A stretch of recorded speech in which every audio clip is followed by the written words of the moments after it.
Welcome to Tucker Carlson tonight. Rahm Emanuel may be a Democrat in one of the most democratic cities in the world, but that doesn't mean he is popular there. The city of Chicago is falling apart in a lot of ways. You may have read it is deeply in debt, over $50 billion in debt. There were 650 murders there last year. Most of the schools are genuinely terrible. You would not send your own kids under any circumstances. So not surprisingly, polls of Chicago voters from last year showed Rahm Emanuel's approval rating at about 25%. And with numbers like that, there is no chance he will be reelected next year. But like a lot of unpopular Democrats, Rahm Emanuel has a plan to keep himself in power. If he can't win over existing voters, and he hasn't been able to, he can create new ones. Chicago is rolling out a new government ID card called City Key. A few months ago, Emanuel explained that City Key is intended to bring illegal immigrants, quote, out of the shadows.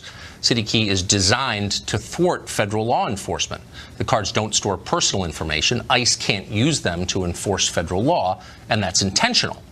Now, Chicago has announced that these cards, which were designed for illegal aliens, can be used for voter registration. In other words, non-citizen illegals will be able to vote in the city of Chicago, including in federal elections that affect you. Now, that's illegal. Congress passed a law against it. It's explicitly illegal, and yet the city is encouraging it. When a reporter asked Alderman Gilbert Villegas about this all, he made it clear he didn't care. Quote, "There's nothing stopping someone from getting a fake ID now and going to try to vote," he said. And that's true, of course, but there is a significant difference between ignoring voter fraud, which is wrong, and abetting it, which is horrifying. Authorities in Chicago want ineligible voters to vote. Now, why would they want that? As the Chicago Tribune pointed out, it's pretty simple. Rahm Emanuel wants to get reelected. If it takes illegals to do so, fine, whatever it takes.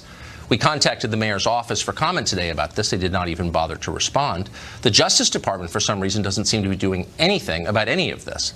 And it's not just happening in the city of Chicago. In the state of California, illegal immigrants get driver's licenses, hundreds and hundreds of thousands of them, and they can use those to register to vote, and some doubtless do.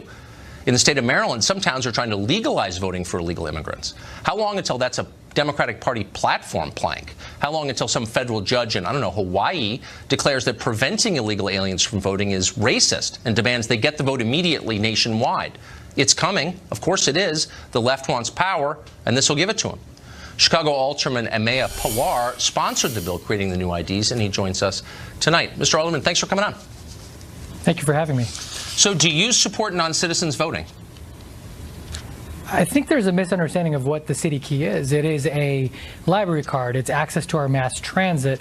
It is a municipal ID that gives people who are exiting homelessness the opportunity to present an ID where a driver's license or a state ID might be too expensive. And it also is available to our undocumented neighbors. But let me be also clear. In order for someone to register to vote, they would have to sign an affidavit and present a birth certificate, a passport, a social security card, and potentially this. So you'd still need a second form of ID. And if you defraud the Chicago Board of Elections, the Illinois State Board of Elections, and you are undocumented, you are subject to deportation. So this is not a municipal ID. So I just want to get this on the record because you're factually inaccurate here, but I just want to hear you say it to me. So you're saying that in order to register to vote in the state of Illinois, you need to produce evidence of citizenship. Is that your claim? Yes, it is. I also think it's important to recognize that what you're suggesting is that the city of Chicago, the Illinois State Board of Elections, the Chicago Board of Elections, and undocumented neighbors are all coordinating with one another. I'm not suggesting. Well, slow down. I'm not suggesting a conspiracy, and I want to get back to my original question in just a minute, which is, do you support non-citizens voting? Because I think it'll be interesting to hear your view of that. But I'm not suggesting a conspiracy. I'm merely saying that when you let illegal aliens use this card, which was designed in part for them, and don't be disingenuous and pretend otherwise, that would be a lie, as you know. The mayor bragged about it. When you let them use this card to register to vote, when in fact you are not required to show proof of citizenship to register in Illinois, you're wrong. You have to say that you're a citizen. You don't have to prove it. You're abetting voter fraud, and you know that. It's simply not true. I know the rules to be a voter registrar. there are laws in place, and frankly, I just don't feel like it makes sense to turn communities into the other. See, in Chicago, we like to celebrate our neighbors. We like to say Look, it's not a question of celebrating your neighbors. You can celebrate someone, appreciate them, take them to dinner, while still understanding that only citizens are allowed to vote. And so let me ask my question for a third time. Do you think non-citizens should be allowed to vote in our elections? The federal law, state law, says that only citizens can vote. And the idea, I'm not going to sit here and play a game where we're going to demonize undocumented people. I'm asking you very simply, what do you think? There's a federal law passed in 1996, it's in the U.S. Code, that says that non-citizens cannot vote in federal elections. They're allowed to vote. Of course. Right. I believe in the rule of law. Do you believe, well, obviously you don't believe in federal law, because this city card, the ID that you made possible, is explicitly designed to prevent federal immigration authorities from enforcing federal law. So obviously you don't believe in some federal laws, but I just want to know what you think. Do you think if you could make the law, would you allow, as a theoretical matter, non-citizens to vote? I mean, no, of course not. I mean, we have laws in the books to make sure that citizens can vote. I just don't believe in demonizing undocumented neighbors. I don't believe in turning people into the other. That's just not how I run my office. This is not why I ran for office. But hold on. As the son of immigrants. Well, I'm a son of immigrants. And when I hear this kind of rhetoric, that's irrelevant. You were born in this country. You're a citizen. So I guess the question is not, do you like all people here? That's a totally separate category. The question is there a meaningful difference between a citizen and a non-citizen? And you're trying to erase that difference. Okay. So what would be the differences? What do you think should be the differences? What should citizens get that non-citizens don't? Well, I mean, there are lots of non-citizens, by the way, who pay taxes. There are lots of non-citizens, undocumented neighbors who serve in our army. But you're trying to elide past my question. Again, this is not a referendum on whether they're nice people or whether some of them add a lot. I mean, I agree with you. Some of them are giving their lives. Okay, that is absolutely true. But I'm asking you a much deeper question. And you may not get this in your political life often, but it has to do with citizenship, which is the foundation of the country. So what is the distinction between citizens and non-citizens? What do citizens get that non-citizens don't? Why is that a meaningful distinction? Well, citizens have access to a Social Security card and some more access to our social safety net. And those distinctions have always been in place, which is why people work so hard to come here, to become a part of our American fabric. This is what my parents came here. I just don't believe that, you know, these dog whistles, and I'm not suggesting you're making them. What I am saying is that people around the country... What do you mean by dog whistle? What does that mean? What I mean by dog whistle is that there seems to be a national rhetoric to pit poor white people against poor black and brown people. You actually don't have that in your city? Wait, hold on. And I'm sorry that you, and I know you've got a history of race baiting, so I'm not surprised you did that. But I just want to ask you, let's be real. This is Chicago. Chicago is not a city where anybody's trying to win a lot of poor white voters. African-American voters are dissatisfied with the mayor. And everyone I know who covers Chicago politics says this is an effort to basically ignore them in favor of a new class of voters, some of them non-citizens. So it's not about whites on any level. Please don't bring it to that. It's just not true. It's just not true. There is no grand conspiracy between Chicago elected officials, the mayor's office, the Board of Elections, and people in the city to say, let's defraud our electoral process. So what is the city doing? Hold on, but what is the city? I mean, this is the actual foreign interference in our elections, the idea that foreigners could be voting. So you're doing a lot for illegal aliens in your city. What are you doing to prevent them from voting in elections? So let's also be clear. There's one, evidence that the Russians' foreign influence has meddled in our elections. Well, there's more evidence that foreigners are voting in our elections. So what are you doing about it if you care about foreign interference? I mean, hey, I want to know why the Corbett Commission was disbanded, because they were certainly looking for all this information about what this are you doing? You just gave an ID card to people here illegally in violation of our laws, and you're letting them use that card to register to vote. What are you doing to prevent them from voting? My family will have that ID card, and we'll use it to go check out books at the library, just like someone else will. I'll use it to get on a train. I mean, this is a municipal ID. But I'm talking about voting, which is different from all those things, but you don't want to answer the question. I appreciate it, Mr. Alderman. We're out of time. It's been 9 minutes. Anthony Napolitano is also a Chicago alderman, and he joins us now. Mr. Napolitano, thanks for coming on. So this seems, what is the city doing to make certain that people who are not allowed to vote under federal law, who are not citizens, are not voting? This seems to make it easier for them to vote, despite what the last guest just said. Yeah, very so. You know what? First of all, thanks for having me on the show, Tucker. The funny thing about this, the way this ID is set up, is actually enticing illegal immigrants to obtain this ID. And it's doing it such that they're telling people that when you obtain this ID, any information you give us, we are going to discard it after that, which means anybody that's illegal, come and get this ID. And the hard thing for us to swallow, you know, is that the Illinois State Board of Election is actually stating that you can use this ID as a form to register to vote, and the onus is solely on the applicant to attest that they are a citizen or not a citizen. Exactly. So we're operating government on the hopes that people are going to follow those rules, and they're here illegally anyway. So what's our hopes are that they're going to check that box, and it scares a lot of us, and it's not what we're looking for. I'm the son of an immigrant as well. But well, there are a million immigrants. It's not a question of who's an immigrant. The question is who's a citizen. Who has a right to vote and who doesn't? And it's not about race either, obviously. So the question is, what would prevent an illegal alien, a non-citizen with this card, from voting in an election in Chicago? Absolutely nothing, Tucker. Now you can show this as one of the two. Oh, so you don't actually have to show proof of citizenship because, of course, this card has none of that data on it, and a Social Security card can be bought down the street. I mean, that's the whole point. Right. Okay. But you need Tucker, just a point of clarification too, as well, is after this ID was created by the city of Chicago, the Illinois State Board of Election has come out and said that they will accept the city key as a form of ID to register to vote. Right. So you can go into there and we're crossing our fingers that you don't check that you attest. I got it. This is voter fraud. This is the end of citizenship, and unfortunately, it's also the end of the segment because we're totally out of time. Gentlemen, thank you both for that. That was interesting. We've got an update on that gun control rally that CNN held last week. After the event, a high school student called Colton Hobb claimed that CNN tried to give him a scripted question to ask on camera. Colton came on this show last week on Thursday to tell his story. CNN denied the account. Now, Colton and his parents sent us their email correspondence with CNN, which seemed to confirm Colton's claim that his question had been altered by a CNN producer.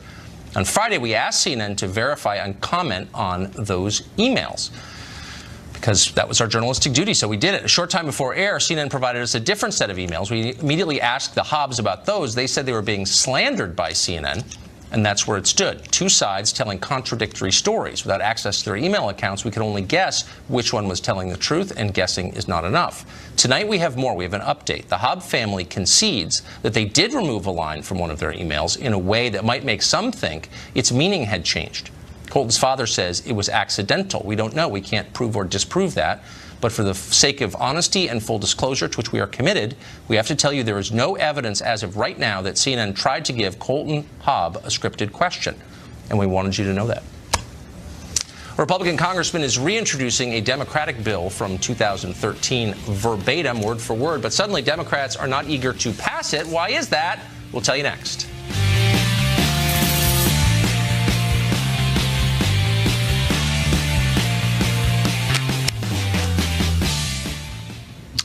Republican Congressman Matt Gaetz of Florida has introduced a bill in Congress that would increase oversight of the FISA courts, the courts that allow the government to spy on you, by making judges subject to presidential appointment and Senate confirmation, bringing a little democracy and transparency to the process. Democratic Congressman Adam Schiff of California may find that bill familiar. To his credit, by the way, he introduced the exact same bill verbatim, word for word, 5 years ago. But apparently this time he's not eager to back his own law. Why is that? Did his principles change, or just his short-term political calculations? We've invited Congressman Matt Gaetz to join us, as well as former Hillary Clinton campaign advisor Richard Goodstein. Welcome to you both. To you, Congressman, first. This is word for word the same bill, and tell me if I'm wrong, and the person who wrote the bill is refusing to support it this time, or seems like he won't. Why is that? It seems odd, Tucker, that when Barack Obama was president, Democrats wanted to give the president more power to work with the Senate to get members of the FISA court that aren't part of the D.C. swamp, but that come from all over America and have the opportunity to represent the values that Americans hold dear regarding their liberties. I didn't change one comma in Adam Schiff's bill. I refiled it because I think that Republicans and Democrats Democrats are going to be in power in the future, and if there are bipartisan ideas that would have more transparency and more oversight and protect our civil liberties, I think we ought to work together rather than working separately. So did he send you a thankful text when you did that? You know, I asked for him to co-sponsor it, and I just haven't heard back yet, Tucker. It's a strange coincidence. Richard, would you mind calling him? I mean, I'll try. And by the way, I just want to be totally clear. Good for Adam Schiff, whom I rarely compliment, for introducing this bill in the first place 5 years ago. It seems like a common sense reform of the kind we need. Why wouldn't he support it now? Can I just remind you why he introduced the bill? This was in light of the Edward Snowden leaks, right? There were, thanks to WikiLeaks, who were vilified by Republicans back then, and Donald Trump says, I love WikiLeaks on the campaign trail, okay? So my point is, things get twisted in odd ways. You'll have to ask Adam Schiff what his problem is. No, hold on, no. He wasn't just vilified by Republicans, but also by Democrats. Absolutely. Just to be fair. And I don't know why Republicans didn't support it then. They should support it, and so should everyone. But honestly, how could Adam Schiff, who poses as a man of principle, fail to support his own bill? That doesn't make sense, does it? Again, I think the rules of the Senate have actually changed about confirming judges. So I think you'd have to ask him. I'm not here as his defender. You're a little disappointed, though. You'd have to be, right? I think, back then he had Ron Wyden and Jeff Merkley and other liberal Democrats who were supporting the principle in the interest of protecting individual freedoms. So, I think there's something behind it. 8 of them still cared about that. Of course. Why does it have to be partisan? None do now. Well, I totally agree. So, but all of this gets to the core question, and these dueling memos, Republican and Democrat, Nunes and Schiff, get to the question of the FISA warrant. What did the DOJ say in order to spy on Carter Page? Why can't we see that? Why can't we decide for ourselves? We should, Tucker, and I'm glad that the White House has joined the call to see more of what was in this FISA application, and I think that we'll be able to see things that Adam Schiff wrote that are verifiably untrue. And I think that will bolster the claims that we're making on the Republican side that there needs to be reform and there needs to be accountability for people at the FBI who withheld the political origins of this dossier from the court. That's the real problem here. There's no dispute that cash at the DNC was convertible into a government-sponsored warrant to spy on American citizens. And whether you're a Republican or a Democrat, that should concern you because it could happen to any of us. That's why we need reform. And frankly, it'd be nice if we didn't all, go to our separate corners politically, if we found some ideas that Republicans or Democrats had offered that would provide the transparency and oversight to give the American people confidence. Well, I agree. And I hope, Richard, and who knows, but I really sincerely hope if the roles were reversed and the RNC had paid for a document that some Republican administration had used to spy on a rival political campaign, that I would be principled enough to say, you know what, that is an abuse of power, because it is. Why? And I'm sure you agree as a civil libertarian, you just said that you were. We should be worried about that. So why shouldn't we see the FISA application? I am a civil libertarian, but I'm more so an American citizen who cares for kind of the integrity of the United States. And I think what the FBI was concerned with, for good reason, I believe, is that Carter Page was, as they concluded, a foreign agent.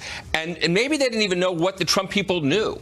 I will say this. The Russians approached one campaign and one campaign only. The Trump campaign, not the Clinton campaign. I know he's in the pocket of Putin. We've heard this before. No, but I'm saying... But it's really simple. Why can't we just see the FISA application? It's really, this is our government. They spied on an American citizen. Perhaps they had good reason. Perhaps they didn't. Why can't we know?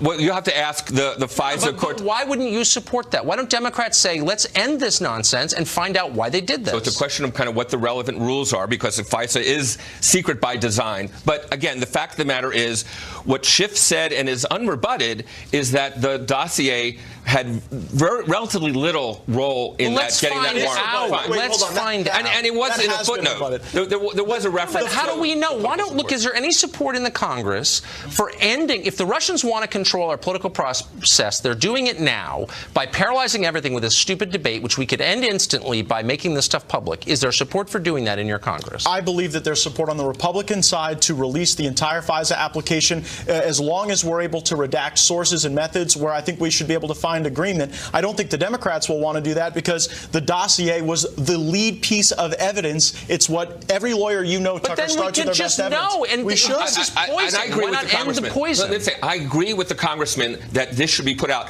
But again, there's no disputing that the whole investigation preceded the dossier being concluded. Papadopoulos was the tip of that spear. We don't know that. And let's just find out, and then we'll do a show on it after that. Maybe we could not do any Russia until the Congress releases this and lets the people decide what they think. We can put this to bed. Good luck.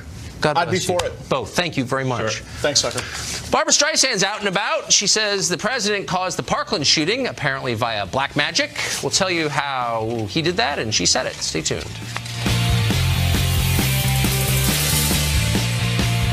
You tell your insurance company. In a recent interview with Variety, singer and actress Barbara Streisand says that the 2016 election was stolen with rigged voting machines.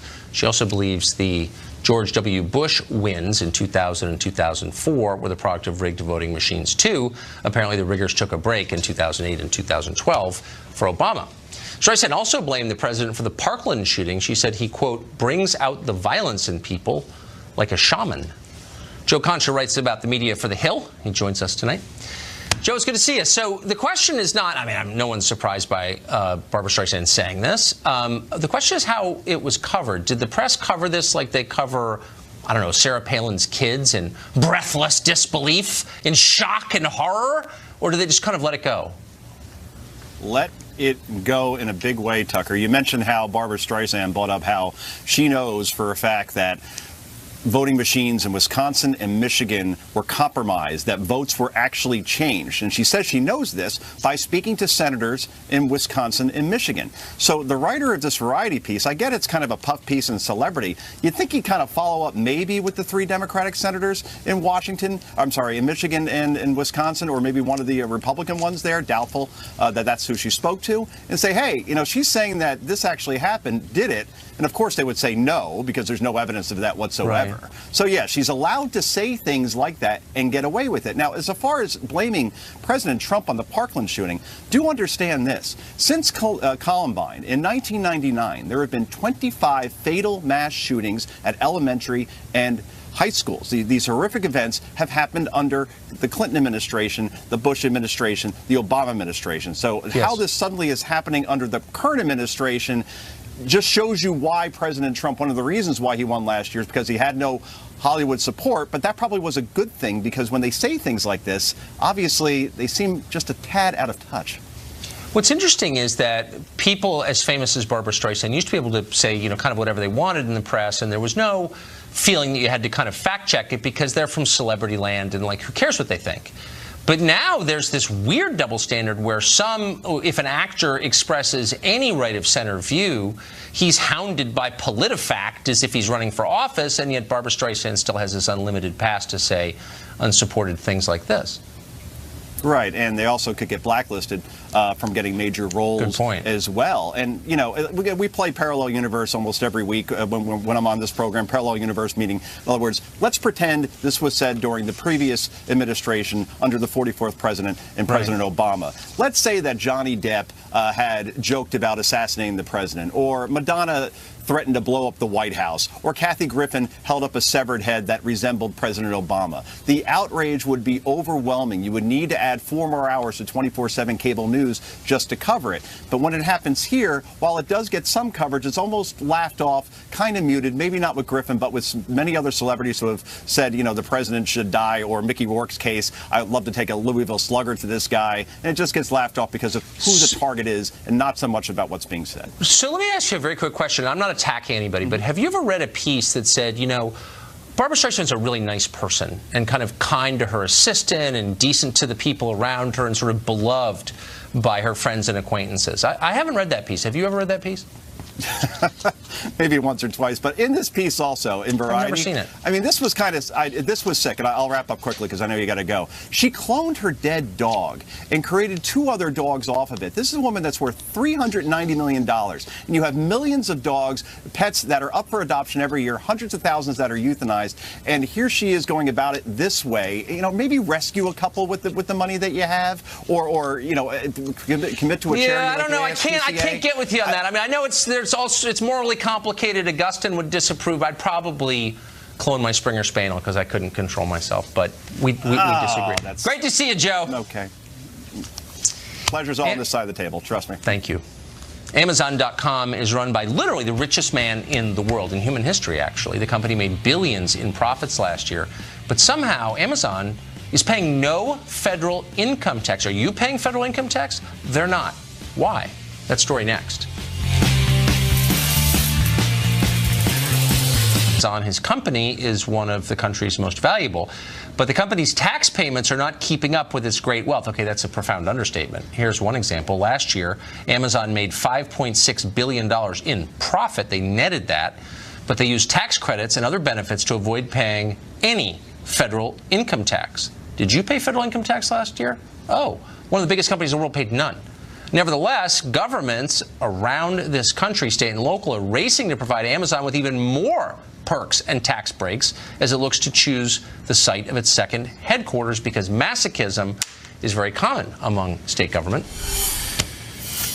Heather Zubarraga is a financial analyst and a very smart one, and she joins us tonight. Heather, thanks for coming on. Thank you, Tucker. So how does it work that one of the biggest companies in the world, an American company, pays no federal taxes? Well, that's a good question. I think this is a nonpartisan issue. President Trump has stated that Amazon is a no-tax monopoly, right? Both Democrats and Republicans alike would say that we're in agreement with that statement, and that is not okay. Although they do pay state and local income taxes, they pay zero federal income tax. Let me just correct one thing there. Actually, no. The New York Times today leapt to Amazon's defense, in effect, by saying, oh, that's not really true. I mean, they instinctively defended a company for paying no federal taxes. This is how upside down our world is. That's unusual. I would expect most Democrats or a liberal newspaper or source to back to not back a big corporation paying zero federal income tax. Yeah, you would think that, but it's a very liberal corporation, so maybe they see themselves as a lie. So here's the reason why they get away with it. From the source's various tax breaks, right? They're saying that executive stock options are allowing them to pay zero federal income tax. Now, it's not illegal. These are tax loopholes. It's in our tax code, our current tax system, so they're taking advantage of that. But it doesn't seem right or fair. A company that raked in $175 billion last year. This just isn't right. I'm sure you paid more in federal taxes. Well, I did, but also I haven't put tens of thousands of people out of work like Amazon has. They've hired a lot, but they put many more out of work. They've destroyed many more businesses than they've created. Look, I get it. That's the nature of market capitalism, but they feel no obligation to give back at all to the federal treasury at all? Well, what's worse is that they're able to grandfather in deferred taxes. So deferred taxes, those that they've delayed in the past, which is perfectly legal, now they can have those taxed at the lower corporate tax rate effective January 1 of 21%. Our taxes, right? And let me pay my lower individual income rate now, because individual rates are now taxed at a lower bracket as are corporate rates, and that's just ludicrous. That shouldn't be allowed. No, it shouldn't. And yet the default, and even, the president said this during the campaign, the default for people in businesses, well, it's allowed, therefore you got to do it. Well, it's also allowed to scream obscenities at your elderly parents, but it's wrong, and you shouldn't do it. No, but it's not illegal, okay? There are a lot of things that aren't illegal, but they're immoral. And so, does any company ever say, you know what, this is our nation, America, and we're going to give back a little bit, maybe? Do they ever say that? Yeah, well, they should, and it gets worse, because at the state and local level, they're now offering tax incentives for Amazon to put their second headquarters in their town, and all that's a legitimate thing to want for your city, not at the expense of taxpayers. Right, I agree. Now, Amazon, we reached out to them today, did not respond. One of the questions I wanted to ask, and I'll end on this: does that mean I still have to pay my federal taxes? You do. Do our viewers have to pay theirs? Unfortunately, as the current tax code stands, we do, and that's just how it is. Okay, so we do, but Jeff Bezos does. I just want to be totally clear. Heather, thank you for straightening it out for us. This is turning me into like a crazy person. Barack Obama just claimed at MIT that his administration never had a scandal, not one, thanks to the magic of diversity. That's what he said. Britt Hume joins us next to identify which planet the former president.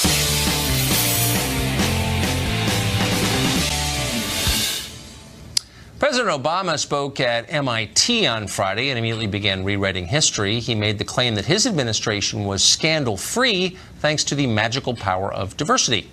Running guns to Mexican cartels didn't happen.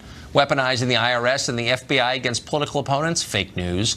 Well, Obama has been patting himself on his back. The party he shattered is searching for a champion in the next election. Fox's Juan Williams just argued in an opinion piece that President Trump's 3 strongest challengers would all be African-American women: Oprah, Michelle Obama, and Senator Kamala Harris of California. Is that true? Fox senior political analyst Britt Hume joins us tonight. Britt, so the first question, thanks for coming on, is that true? Do you think diversity kept Barack Obama's 2 terms entirely scandal-free? Well, I don't think it was entirely scandal-free. You just mentioned a couple of examples, and then there's another one, a kind of a howler, and that is his Secretary of State so recklessly mishandled classified information that she was very nearly indicted, and many legal experts think she should have been. I would rate that as a pretty big scandal. I don't think diversity had anything to do with it one way or another, but it certainly argues against the idea that it was scandal-free. It wasn't. It's funny, though. I mean, the former president, and to really do his credit, I mean, he hasn't been, I mean, this was apparently an off-the-record comment that got reported. He hasn't been in the news, really, and I think that's exactly what a former president should be, not around. However, it seems a little early to start rewriting the history of an administration that just ended, doesn't it? Well, look, all presidents try to see their administrations in the most favorable possible light, and he's looking back on his, and I'm sure he's looking at the man in the White House and trying to create a contrast with him, because Obama, whether you liked him or not, did behave himself with a certain dignity and grace that some have found lacking in Donald Trump. Clearly, Obama has found that lacking in Donald Trump, and I think he'd like to contrast his performance in office with that of Mr. Trump, but to say that his administration is scandal-free is nonsense. Yeah, it is. So there was a piece this week by our colleague and friend Juan Williams. I'm not signaling him out. A lot of people have basically written this, but said that the 3 main challengers to President Trump, who made, in effect, announcements that he's running again 3 years from now, would be Oprah, Michelle Obama, and Kamala Harris of California, all 3 black women. What struck me about this was the way it was framed, and the way so many of these conversations are framed. They primarily turn on questions of race and gender. Is that the future, do you think, of American politics, identity politics? Well, it certainly is the future of the Democratic Party. Indeed, it's the present of the Democratic Party that it looks at things that way. And being a woman and being a minority would be an important credential for nomination in the Democratic Party. It doesn't mean you won't. That doesn't mean you're going to get the nomination, but it gives you a leg up. It gave Hillary Clinton a leg up and enabled her to fight off the rather significant challenge from a geriatric socialist in the person of Bernie Sanders.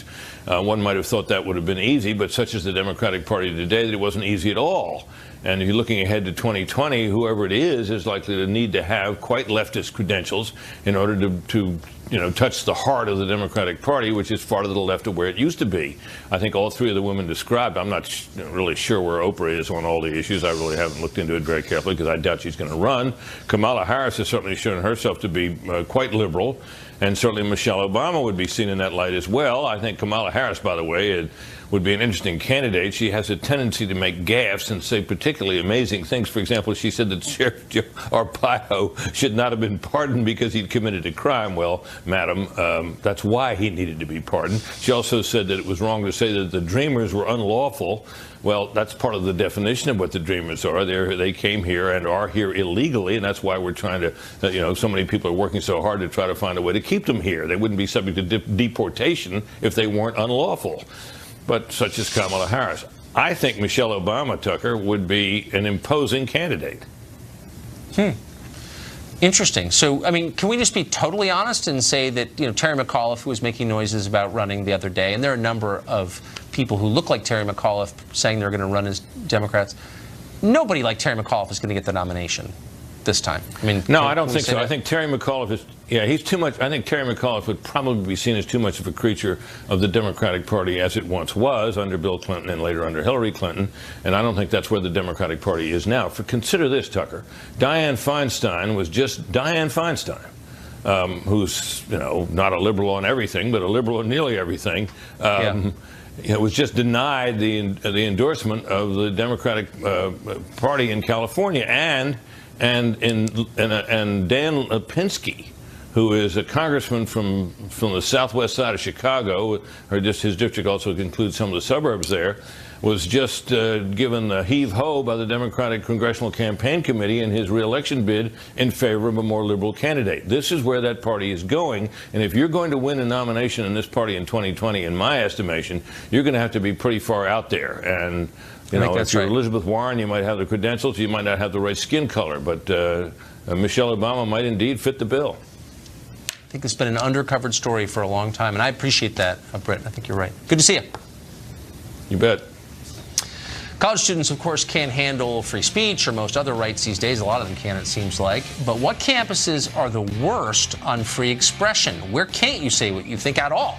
We'll give you the top 10 for free speech next.